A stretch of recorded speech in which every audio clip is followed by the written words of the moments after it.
don't get so specific sometimes, or you don't have to be. If you have a very specific passion, then you are a lucky person, but don't feel like your passion has to be this unbelievably specific thing.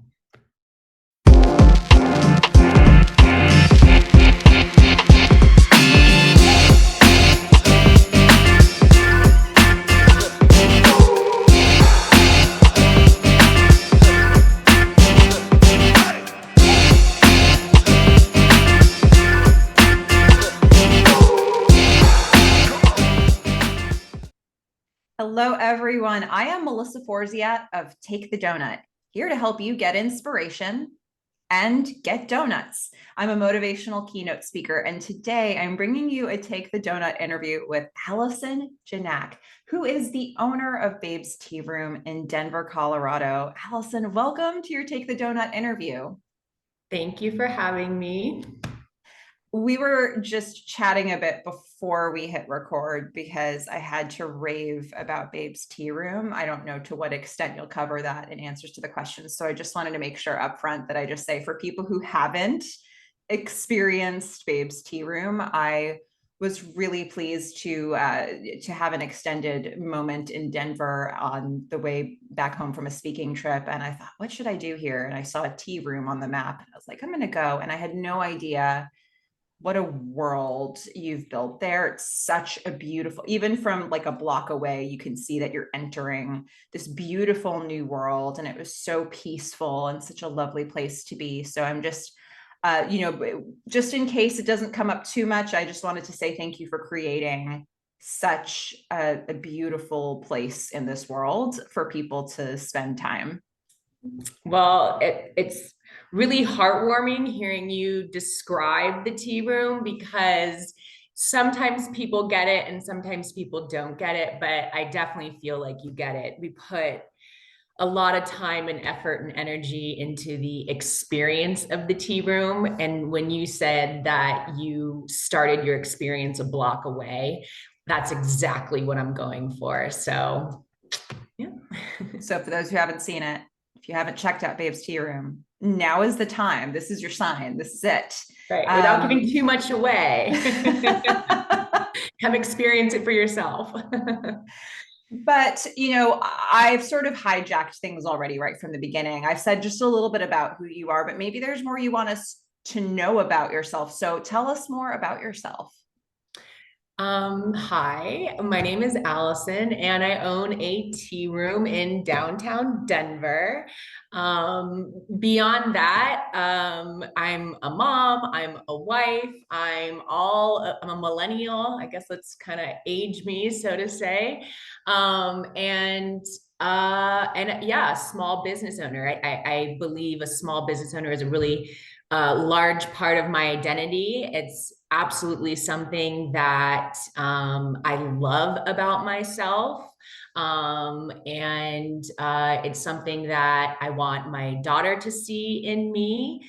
I'm a detail-oriented person, if you will, a people pleaser, which maybe would be a negative connotation, but I think it's a very positive thing. And I don't know, and just kind of here trying to make a little slice of the world a little bit more pleasant. Oh, that's beautifully said. And I have to ask, even though it seems silly, what is your favorite donut? Or if you need to say scone, that's totally fine. So I had to look up the name of my favorite donut because, yes, usually I'm filled with scones and petit-fours and French macarons from the tea room and tea parties that we host. But a while, probably quite a few years ago at this point in time, Voodoo Doughnut moved to Denver, and they have a buttermilk donut that is like amazing. So it's kind of more like a cake donut, if you will. And that's been my favorite donut to date. That sounds like something that I need to try immediately. To go find a Voodoo Donuts. That's wonderful. Well, for those who are wondering, this is a Take the Doughnut interview. And for me, that's an expression that means basically carpe diem. It happened, it all started with this thing that happened in college. I left an actual real donut on a table, and it became an object lesson for me in what it looks like when you leave opportunity on the table. I don't want to do that anymore. So I say, take the donut to myself to inspire action in my life. And so this conversation is all about, what does it look like to take opportunity, to go after goals? Practically speaking, what is that experience for all of us? And so let me ask you this to start us off. How are you with going after goals? What is that process like for you? So it's a process. I'll start by saying that. And there are multiple steps, but I think the first step for me is typically getting out of my own head, right? And so I will typically just start talking about goals, right? And so you've been thinking about something, hemming and hawing about something, but sometimes getting it out of your head and having these unofficial collaborations, so to say, and just saying, oh, I have this idea, and and within your small network, and hearing what people have to say, and truly listening to people, I think, is the big one. So not just talking, but also listening to people's feedback, especially if you have, I would say, a core group or a core network of people that you really trust and appreciate their opinion. You can start that small, whether it's your mom, your husband, your sister, your brother, your best friend. Sometimes you can really start small and start getting little bits of feedback and just formulating growing ideas.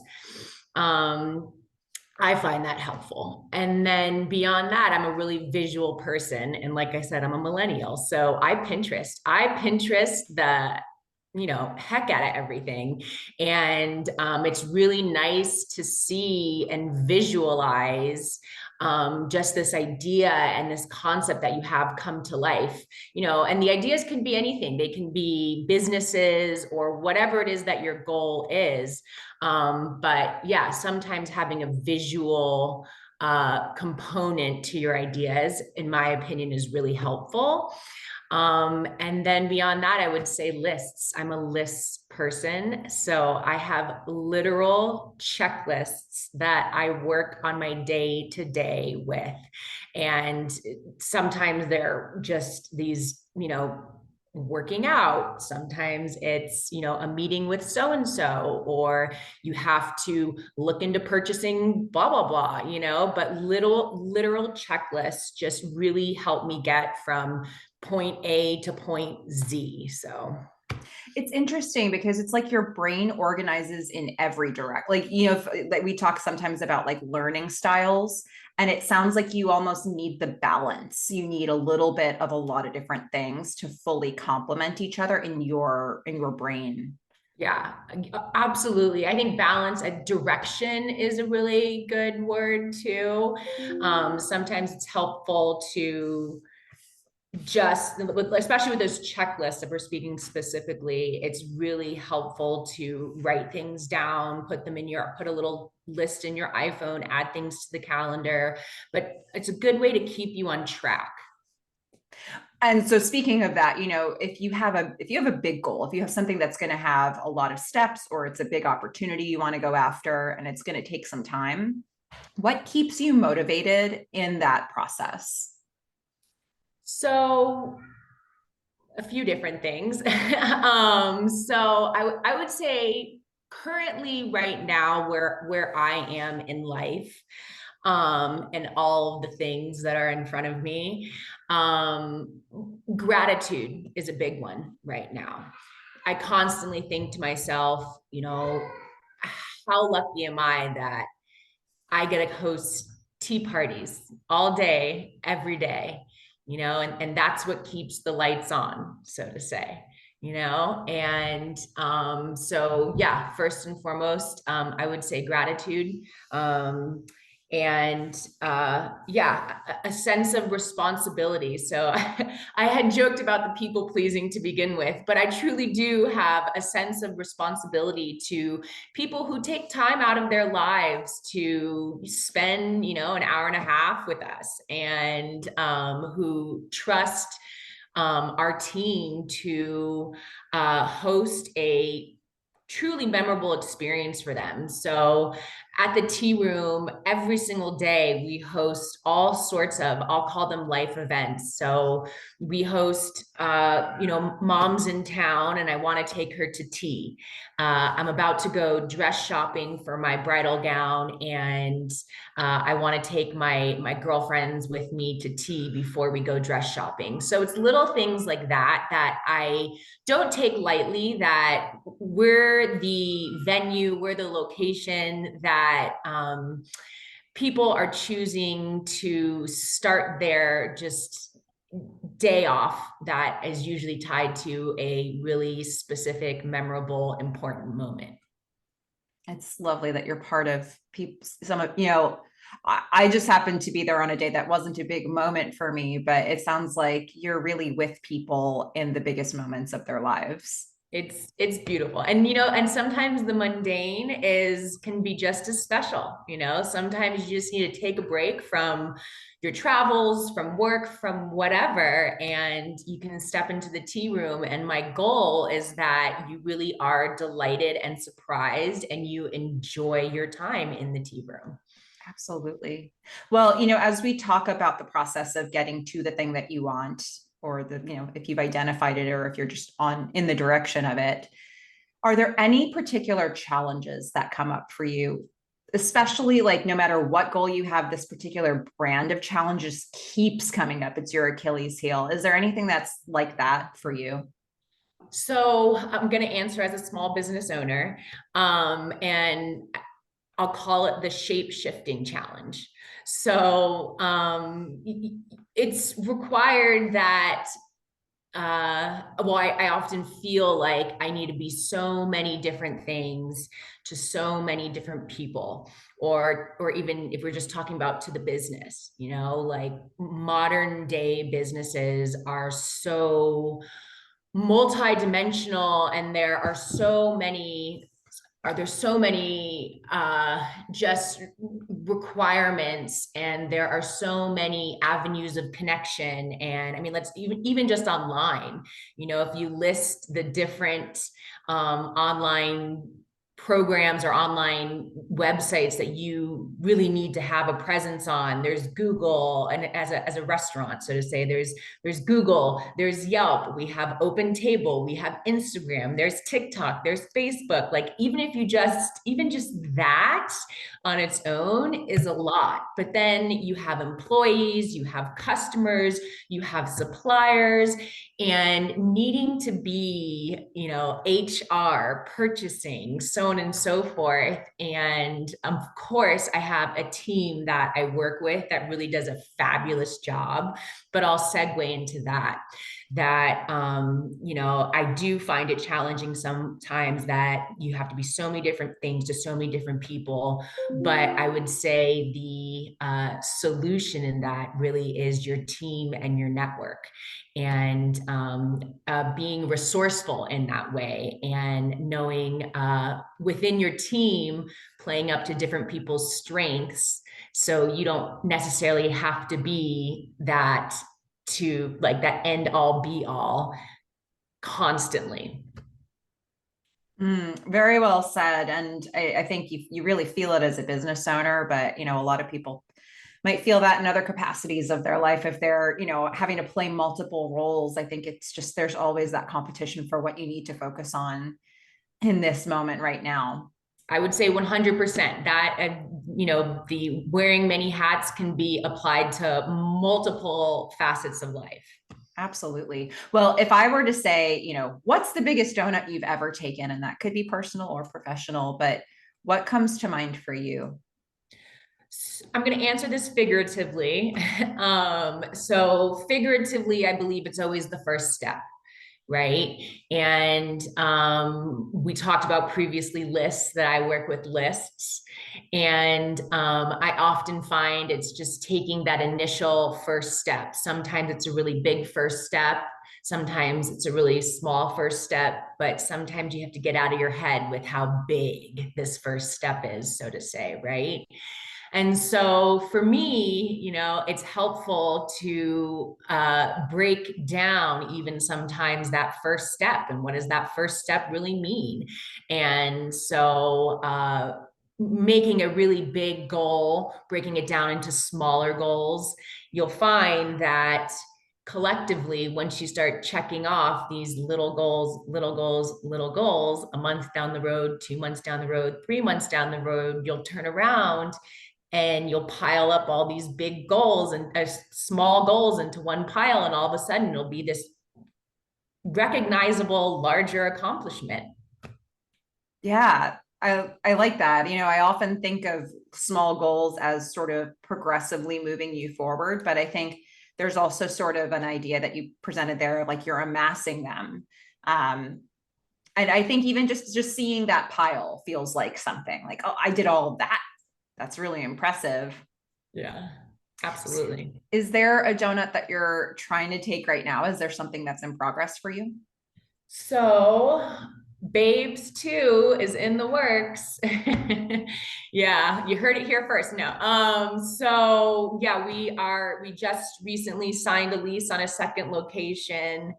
And we are just so excited about it as a team.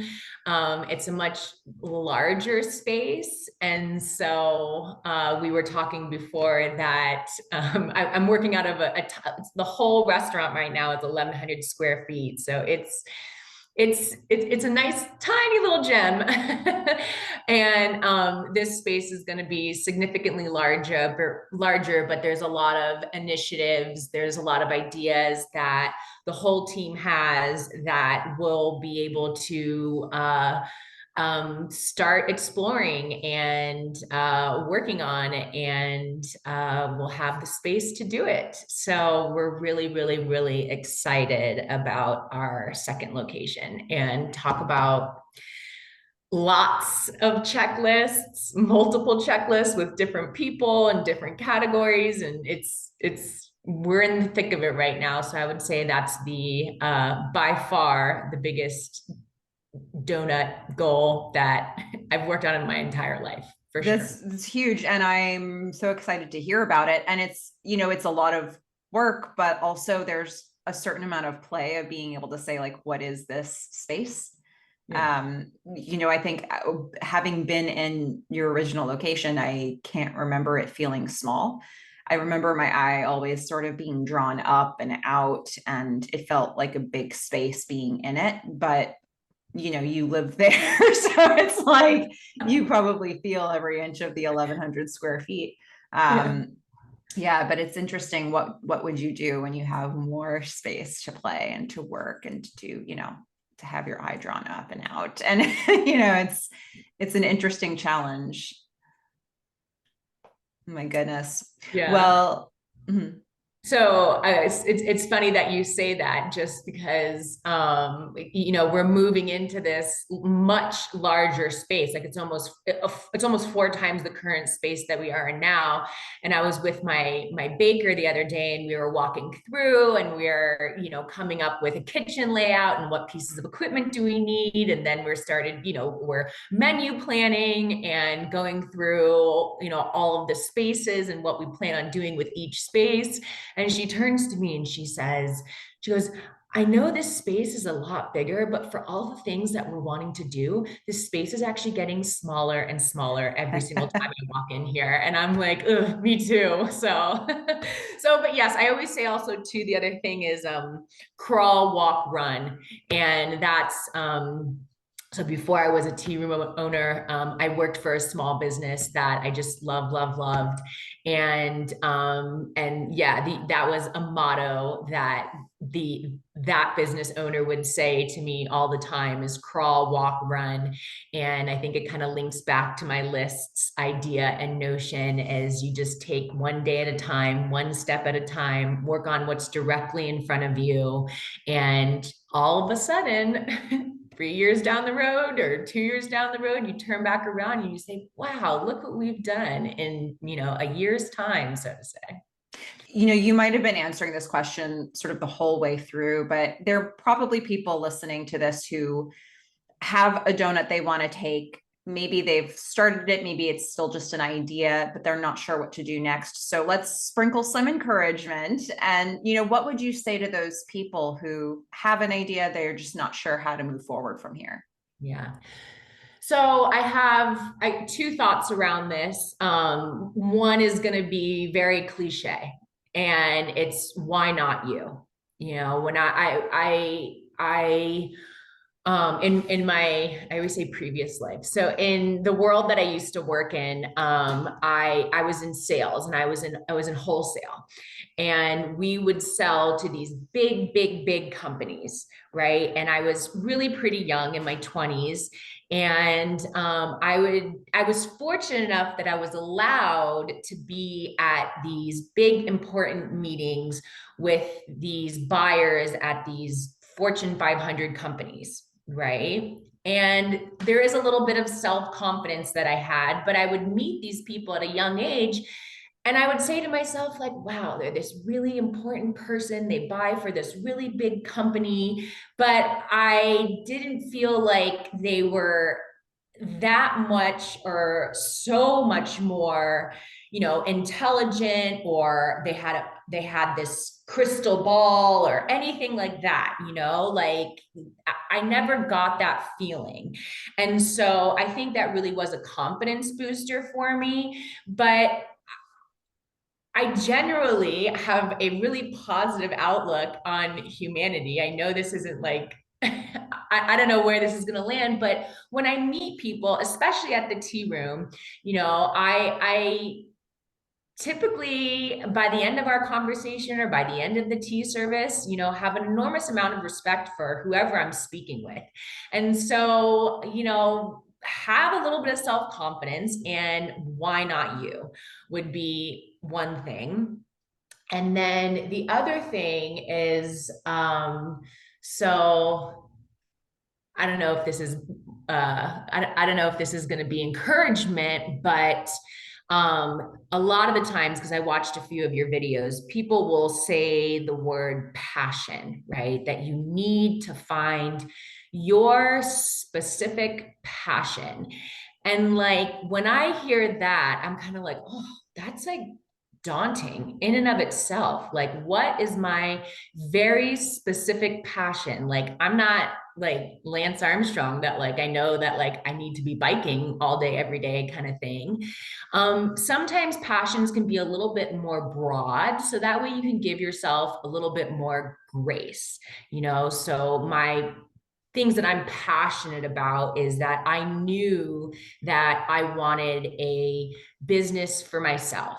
That was something that I knew that I wanted, and then it kind of took me a while. I didn't start the tea room until I was in my 30s, early 30s, but in my 30s. So like that first 10 years of working, I was just kind of like thinking of different businesses that I would be good at, and what do I like, and what are the passions, sometimes multiple, that I have. And for me, my passion really more so was hosting and events. And I love setting the tables, and I love everything just so, and the tiers. And so it formulated into, well, and among other things and other reasons, but it formulated into a tea room. And so that would be a little bit of advice, is don't get so specific sometimes, or you don't have to be. If you have a very specific passion, then you are a lucky person, but don't feel like your passion has to be this unbelievably specific thing. That's really well said. And I think a lot of people don't focus on that piece of it. And it can be, like you said, really overwhelming for people to think, well, I don't know, if it's not jumping out at me, how do I find it? So that feels a lot more manageable for people. So how can everyone find you, or what you're up to, or Babe's Tea Room? What are the links I should put in the description? Well, where should I start? No, so we are really putting a lot of effort and attention into social media and our website. So those would be I'll say three top places to look for Babe's Tea Room. So Instagram, TikTok, and our website. We have a bunch of fun posts on Instagram and TikTok, and a bunch of fun posts planned. And then that, of course, is the easiest way to keep everybody up to date with all of the future happenings and events at the tea room. And then our website has a ton of information and links to how to book tables and order food. And you can also order loose leaf tea online, and we'll ship anywhere in the world. But social media and our website. Okay, perfect. Well, everybody be sure to check out those resources. And, if you liked hearing Allison's story, make sure to like and subscribe, because there's other inspirational interviews still to come that can keep you motivated in life. But in the meantime, Allison, thank you so much for taking time out to share your thoughts, to share your experiences, and to inspire all of us. Thank you for having me. I was, like I said, so flattered that you wanted to speak to me, and this was tons of fun, and I really appreciate you reaching out. Ah, thank you. Okay, everybody, you know what to do. Get inspiration, get donuts. Bye.